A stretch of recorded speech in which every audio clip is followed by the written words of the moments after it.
लिखो चौथा संसूचक लास्ट वाला क्या था?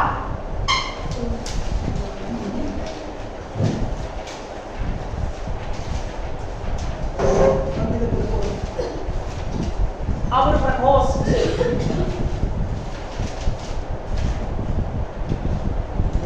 फर्स्ट नंबर परिभाषा,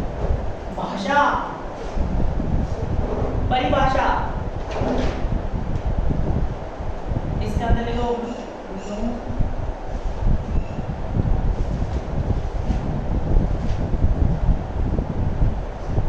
रेडियो एक्टिव विकिरणों के, रेडियो एक्टिव विकिरणों के संसूचक के, संसूचक के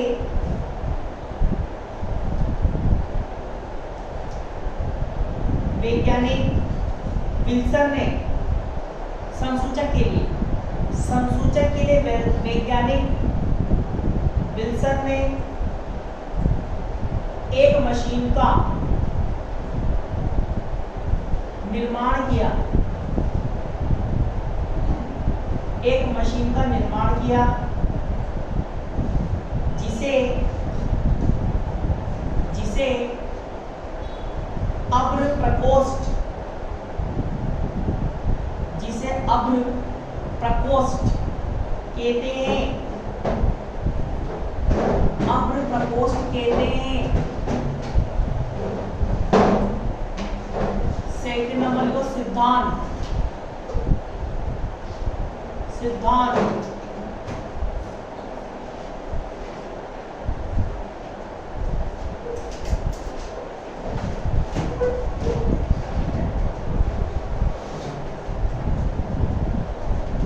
इसके अंदर दो, जब जल वाष्प से, जब जल वाष्प से संतृप्त वायु का,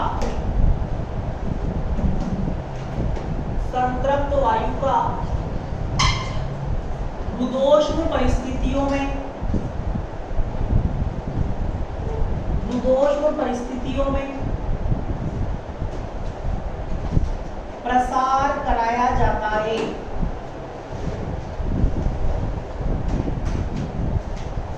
तो जलवाष्प, तो जलवाष्प संघनित होकर छोटी छोटी बूंदों में, छोटी छोटी बूंदों के रूप में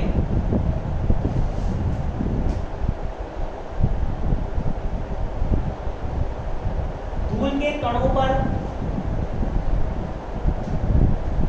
धूल के कणों पर बूंदों के रूप में, धूल के कणों पर जमा हो जाते हैं।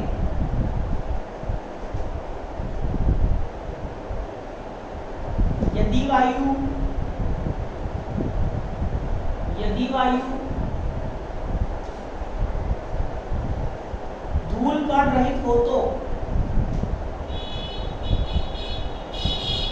धूल कण रहित हो तो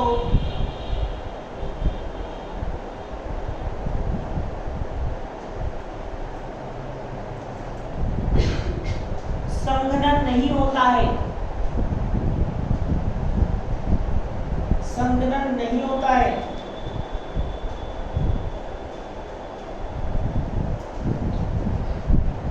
अब यदि कोई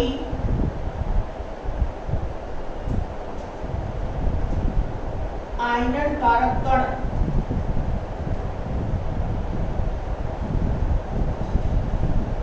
वायु में होकर, वायु में होकर गुजर जाए तो, गुजर जाए तो वायु का, वायु को आयनीकरण, देता है। अतः जलवाष्प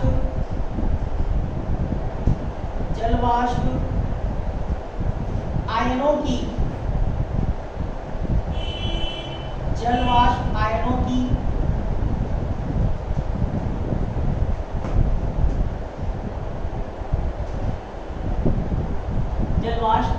आयनों के ऊपर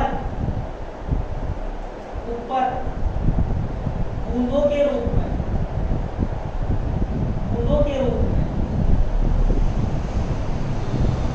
जमा हो जाते हैं।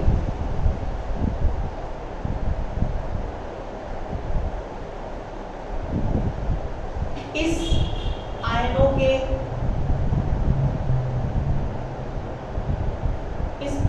के पथ को देखकर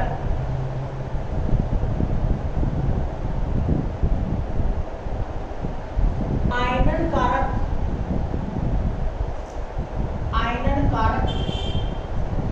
कण का संसूचन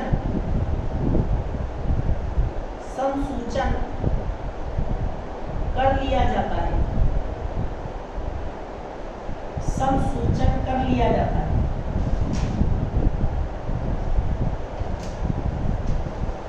होता यूं है, बताओ, जो यहां पर क्या करते हैं, सबसे तो पानी से अपन वाष्प प्राप्त करते हैं। क्या प्राप्त करते हैं? वाष्प। अब वाष्प जो प्राप्त हुई, पानी में गर्म किया, क्या प्राप्त हुई? वाष्प। ये वाष्प है। क्या है? वाष्प। अब इसका रुद्धोष्म परिस्थिति से मतलब, रुद्धोष्म प्रक्रम क्या होता है? ऐसा प्रक्रम जो वातावरण से ना तो ऊष्मा लेवे ना ऊष्मा देवे, इस प्रक्रम को क्या बोलते हैं? रुद्धोष्म। तो मैंने कंटेनर में वाष्प को भर लिया, ठीक है।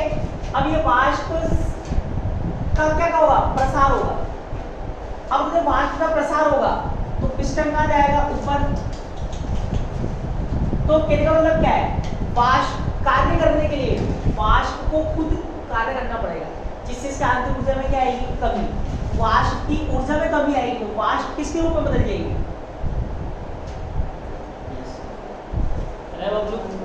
पानी की वाष्प है, उसकी ऊर्जा में कमी कर दो, क्या बन जाएगी? पानी की बूंद बन जाएगी ना। बूंद की और ऊर्जा में कमी कर दो, क्या बन जाएगा? बर्फ बन जाएगा, ठीक है। तो ये वाष्प है, अपने रुद्धोष्म परिस्थिति में प्रसार कराया तो क्या बन गया? पानी की बूंद है। अब अगर यहाँ पर वायु धूल के कण है, किसी कण है? धूल के कण, तो ये जो पानी की बूंद बनी छोटी छोटी, ये धूल के कणों पर चिपक जाती है। धूल के कणों पर क्या होती है? चिपक जाती है। अब मान लो यहाँ पर धूल के कण नहीं है, वायु है। क्या है? वायु। अगर इसमें होकर कोई आयनन कारक कण जाएगा, क्या जाएगा? आयनन कारक कण। इसमें उपस्थित वायु का क्या कर देगा? आयनीकरण कर देगा। अब ये पानी की बूंद किस पर चिपकेगी? चिपक जाएंगी किस पर? वायु के कणों पर। तो वायु के कणों पर चिपक जाएगी, तो इन कणों का पथ देखकर क्या कर लिया जाता है? संसूचन, मतलब पथ देखकर पता लगा लेते हैं कि कितनी संख्या है कणों। तो लिखो, अब लिखो सही नंबर,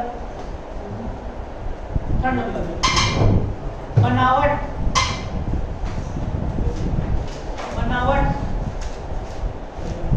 इसमें लिखो, इसकी बनावट को नीचे चित्र में दर्शाया गया है।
बचा हुआ वो हर साल पढ़ाए थे घर में उसका का सिद्धांत 3-4 सरल आवृत्ति 2015 आओ लिखा वो तो वो सर लिखा नहीं आ रहा है जो आपने कहा सब लिखा है ना, तो आएगी उसमें एक एक जो आया था। हाइड्रोजन एनर्जी तरह से आपने कहा था ऐसा छोड़ दिया था ये पैदा गलत हो गया था ना तो उसमें छूट ही गया सर स्वतः विकटन तो पता नहीं एक स्वतः विकटन में या तो उसको रखना पड़ेगा सर क्या सर बोल रहे हैं उसमें 60 क्रेडिट देगा उसका सोच तो डायरेक्ट उसका सोल्यूशन ये कुछ मान के मान क्या कुछ कर दिया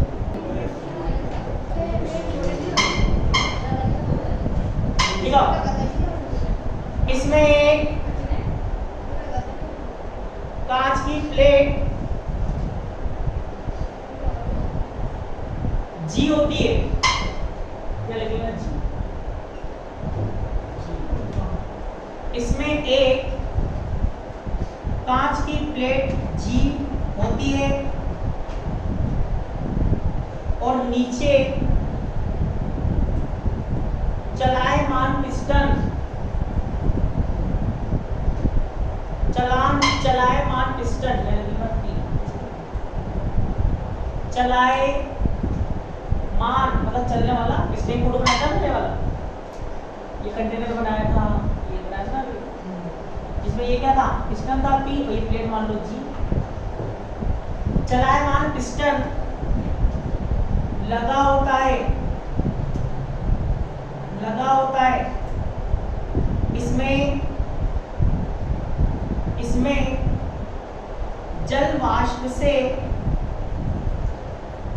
इसमें जल वाष्प से संतृप्त वायु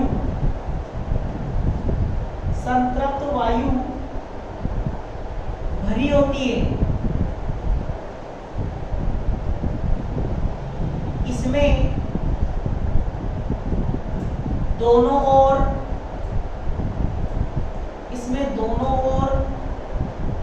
दो खिड़कियां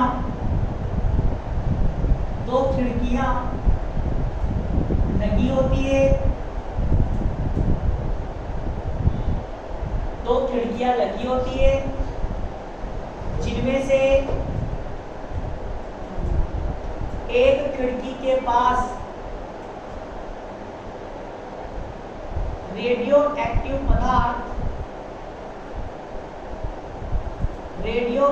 पदार्थ लगा होता है और इसकी दूसरी खिड़की की तरफ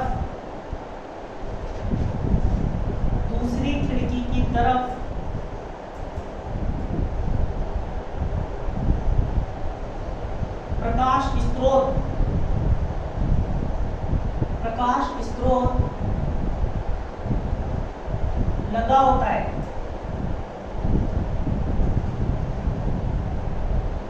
कांच की प्लेट जी के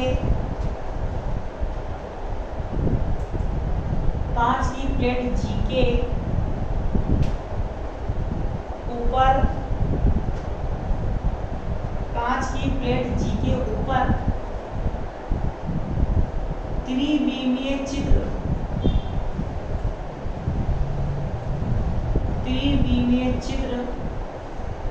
प्राप्त करने के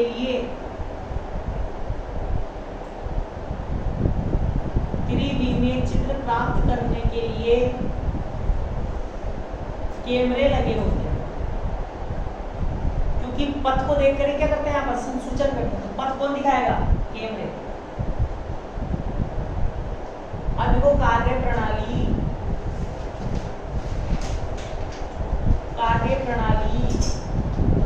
इसमें लिखो, जब रेडियोएक्टिव पदार्थ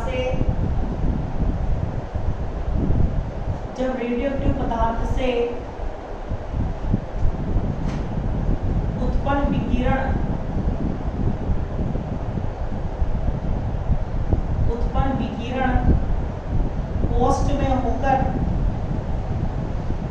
पोस्ट में होकर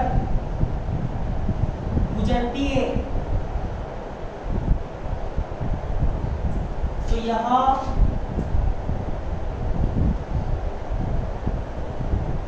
उपस्थित वायु का उसमें उपस्थित वायु का आयनीकरण कर देती है।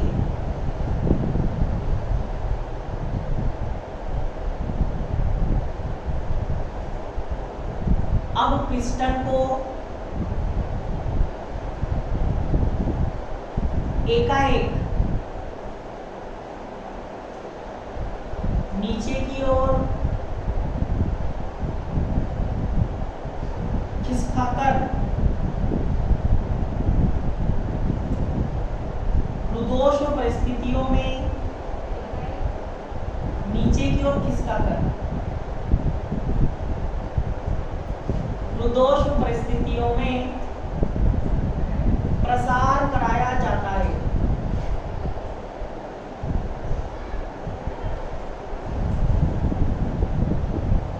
अतः जल वाष्प संघनित होकर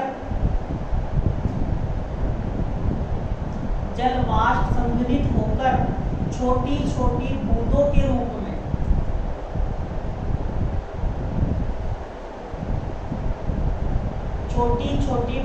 रूप में आयनों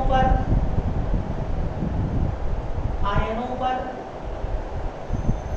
जमा हो जाता है।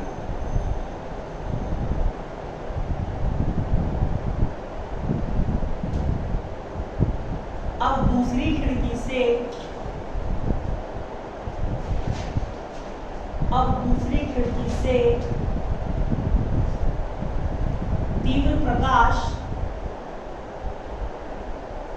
तीव्र प्रकाश अंदर की ओर भेजा जाता है।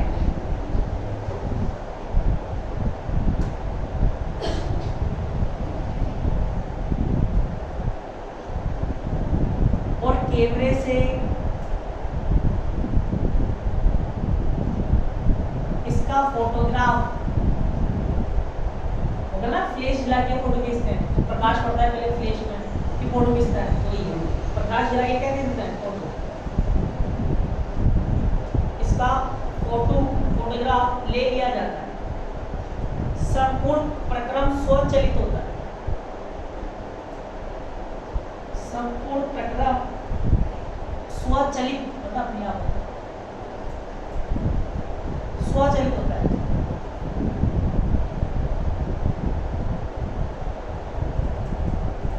अगला देखो, यदि फोटोग्राफिक प्लेट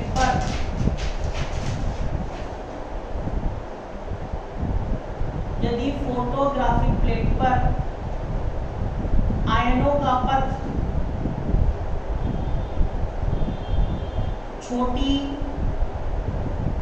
और मोटी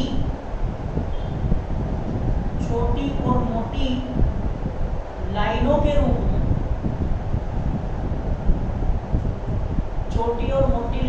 रूप में अंकित होता है,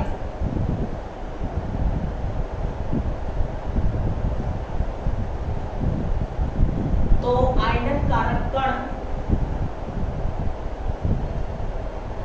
अल्फा कण होता है। आयनन कारक कण अल्फा कण होता है।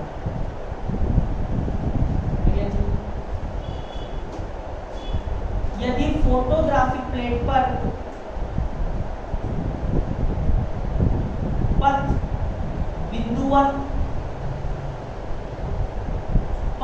बिंदुवत और लंबी रेखा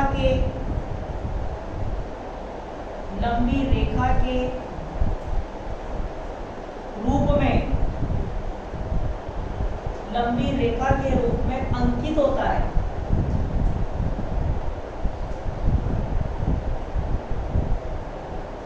तो आयनन कारक कण बीटा कण होता है।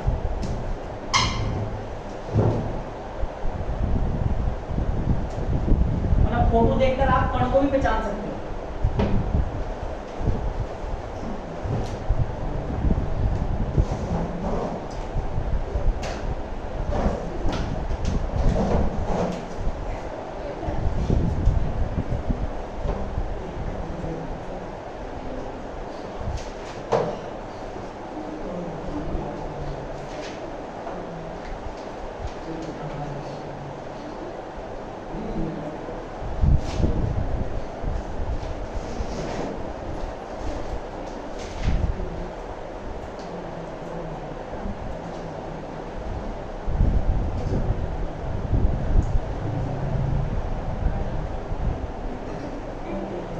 ये बनाओ, मोटी लाइनें दिखे तो अल्फा मान, पतली लाइनें दिखे तो बीटा।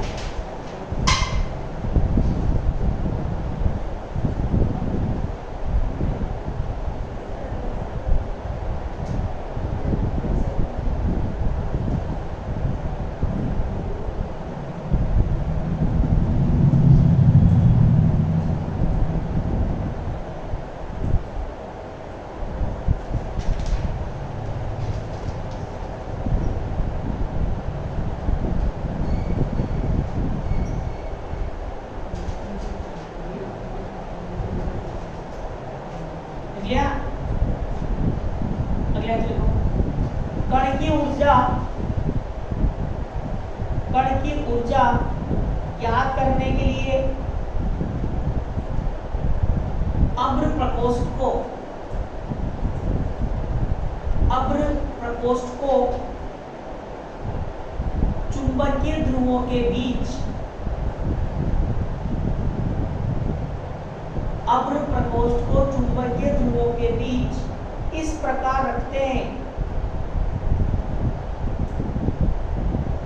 कि चुंबकीय क्षेत्र की दिशा पथ के लंबवत रहे।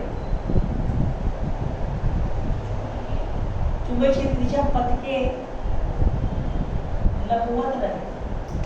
अब बताओ, जब चुंबकीय क्षेत्र की दिशा लंबवत होती है तो पथ कैसा होता है आवेशित कण का? जब चुंबकीय क्षेत्र की दिशा लंबवत होती है तो कण का पथ कैसा होता है? वृत्ताकार।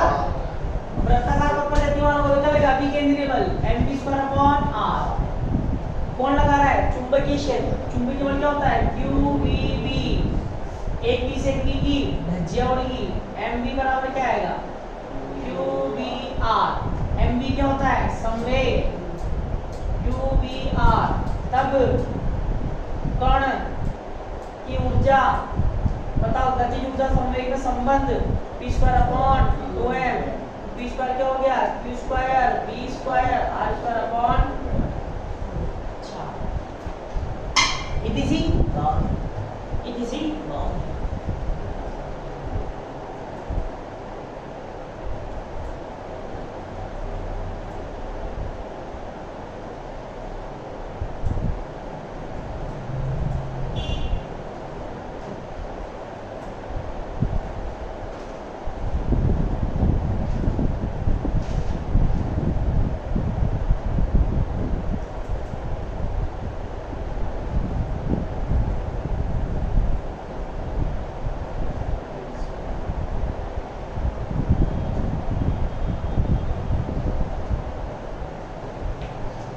गया।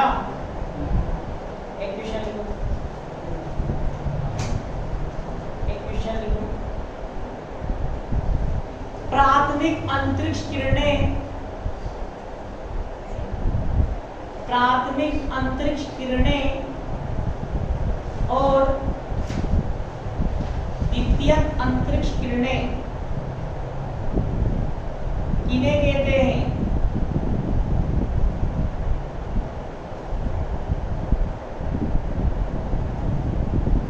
आंसर लिखो। वे किरणें जो बाह्य अंतरिक्ष से, बाह्य अंतरिक्ष से पृथ्वी के वायुमंडल के, पृथ्वी के वायुमंडल के ऊपरी भाग पर, पृथ्वी के वायुमंडल के ऊपरी भाग पर आपतित होती है। प्राथमिक अंतरिक्ष किरणें आपतित होती है। प्राथमिक अंतरिक्ष किरणें कहलाती हैं।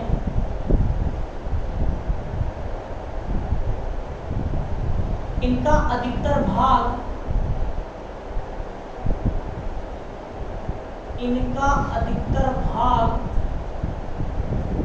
प्रोटॉन से बना होता है।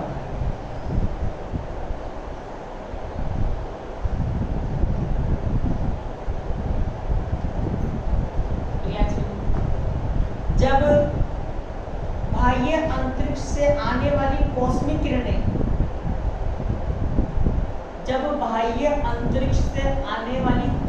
किरणें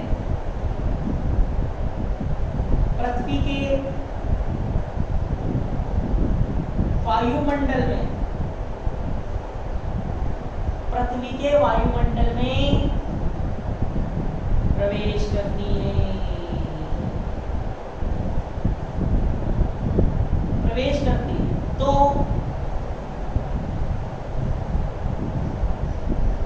तो एन और ओ, कैपिटल एन कैपिटल ओ के नाइट्रोजन और ऑक्सीजन एन और ओ के अणुओं से टक्कर के फलस्वरूप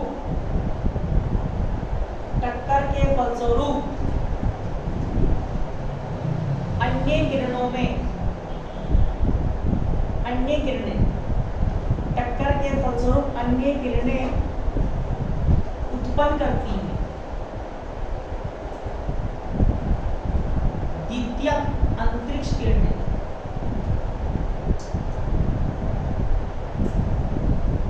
अंतरिक्ष किरणें कहलाती हैं।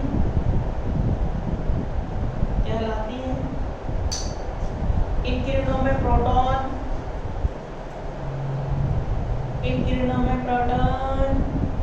न्यूट्रॉन, मेसॉन,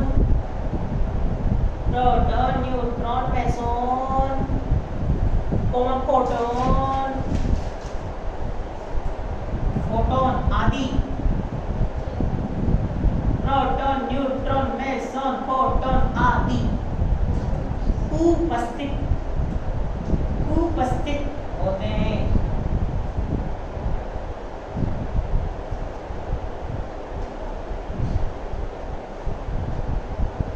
अगला क्वेश्चन लिखो।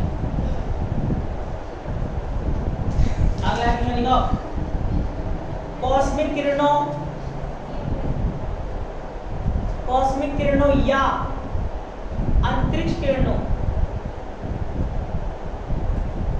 के अल्पवेदी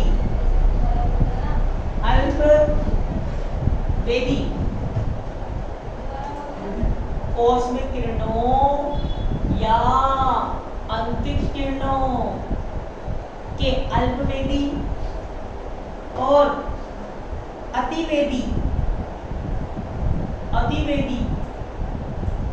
से आप क्या समझते हैं?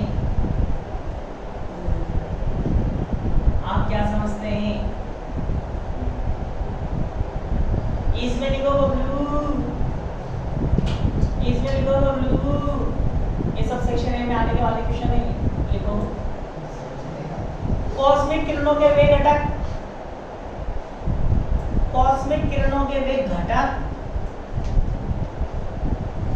जो शीशे की परत में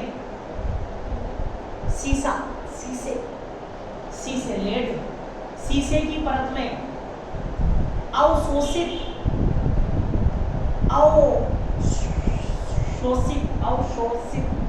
हो जाते हैं। अल्पवेदी घटक कहलाते हैं। आगे लिखो। जबकि कॉस्मिक किरणों के वे घटक जबकि कॉस्मिक किरणों के वे घटक जो शीशे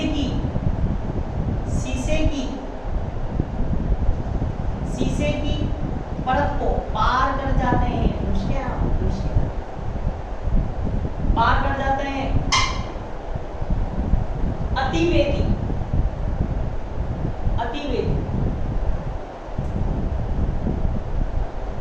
घटक कहलाते हैं। अगला क्वेश्चन,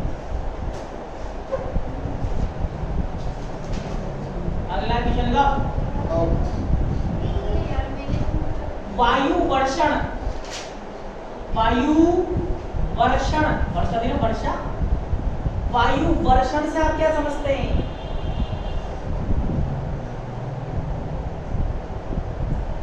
इसमें लिखोगे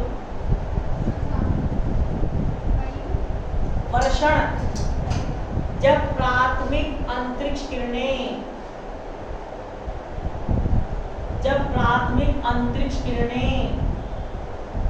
पृथ्वी के वायुमंडल में, प्राथमिक अंतरिक्ष किरणें पृथ्वी के वायुमंडल में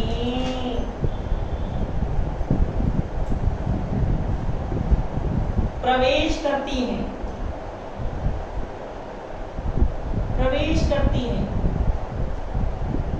वायुमंडल के अणुओं से, तो वायुमंडल में अणुओं से टक्कर के फलस्वरूप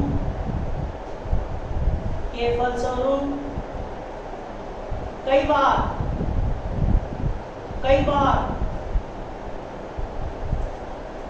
अत्यधिक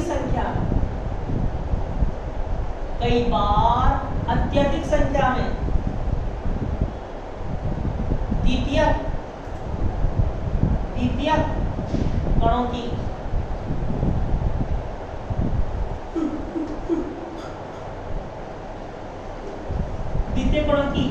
बौछार होती है। इस घटना को वायु वर्षण कहते हैं।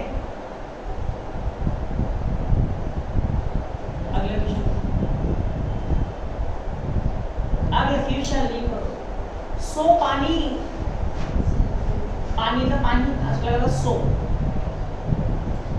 पानी वर्षण,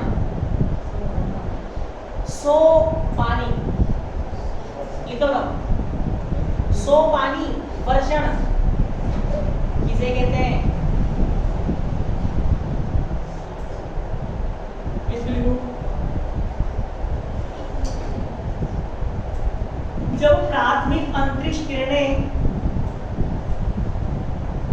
जब प्राथमिक अंतरिक्ष किरणें वायुमंडल में प्रवेश करती है, तो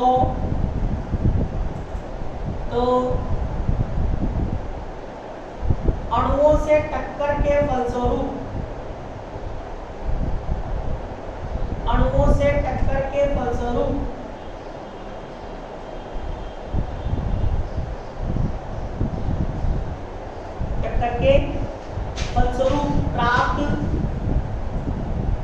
प्राप्त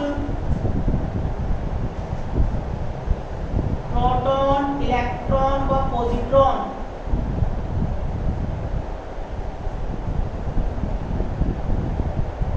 में विभक्त हो जाते हैं,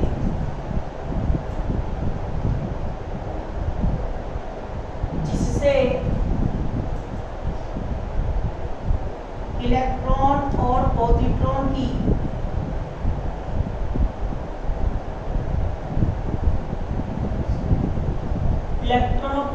की बौछार होती है।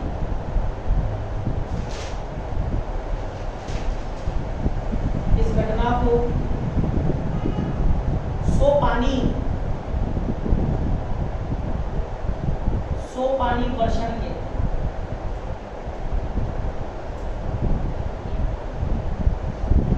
अगला क्वेश्चन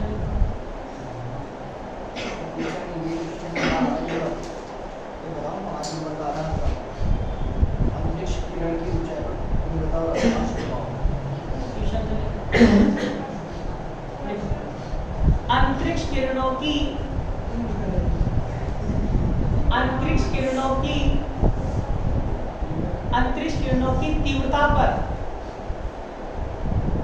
ऊंचाई का प्रभाव। अंतरिक्ष किरणों की तीव्रता पर ऊंचाई का प्रभाव बताइए।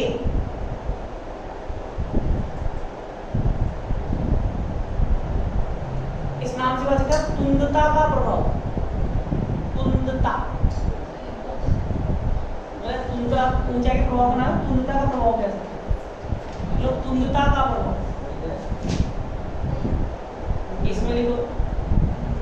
अंतरिक्ष किरणों की तीव्रता, अंतरिक्ष किरणों की तीव्रता विभिन्न ऊंचाइयों पर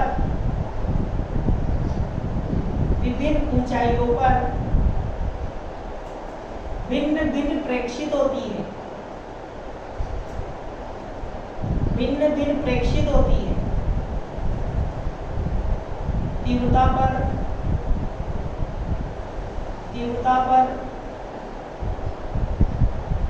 ऊंचाई के प्रभाव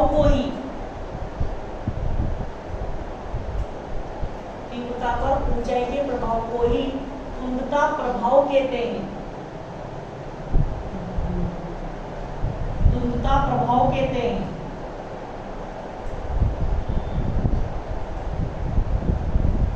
तीव्रता पर तुंदता के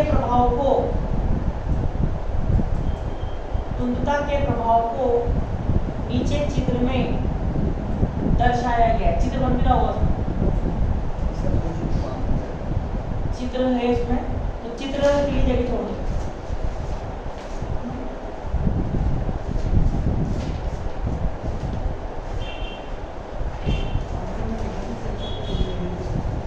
चित्र होगा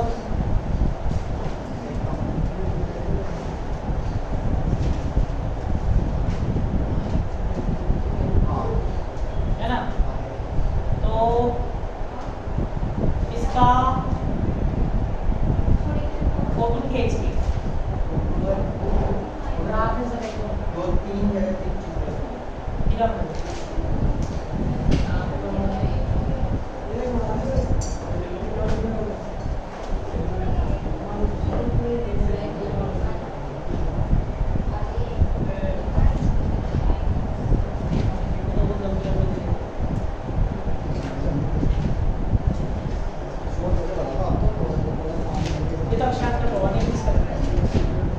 ये वाला बनेगा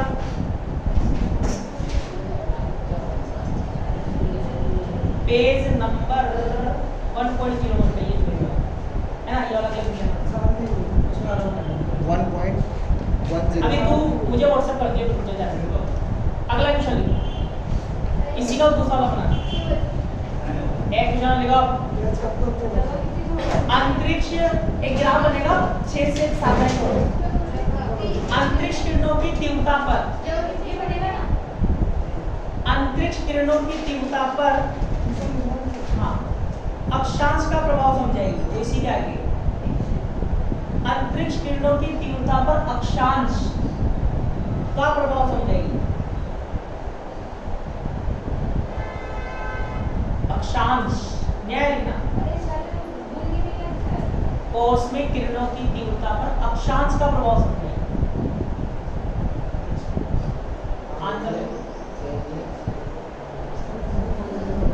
क्ले नामक वैज्ञानिक ने, क्ले आधा का ला एक ही मात्रा, क्ले नामक वैज्ञानिक ने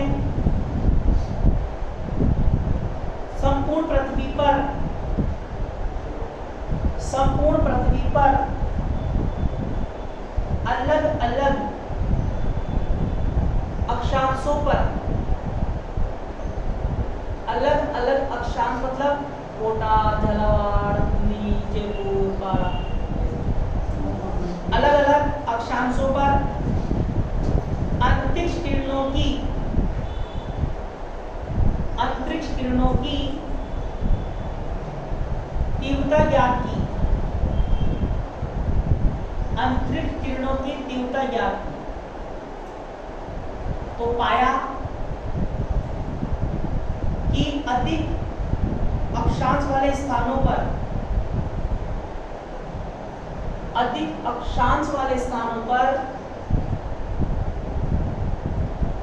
तीव्रता अधिक होती है।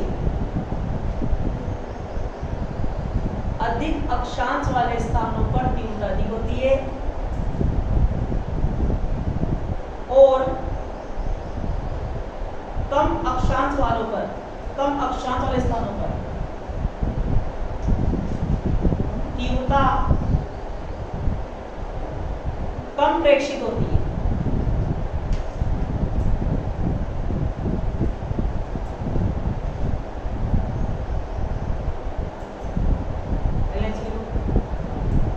अंतरिक्ष किरणों की तीव्रता पर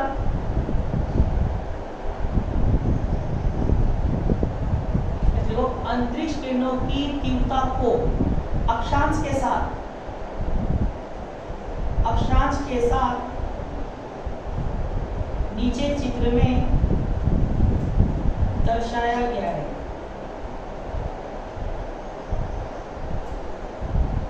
वो एक चित्र और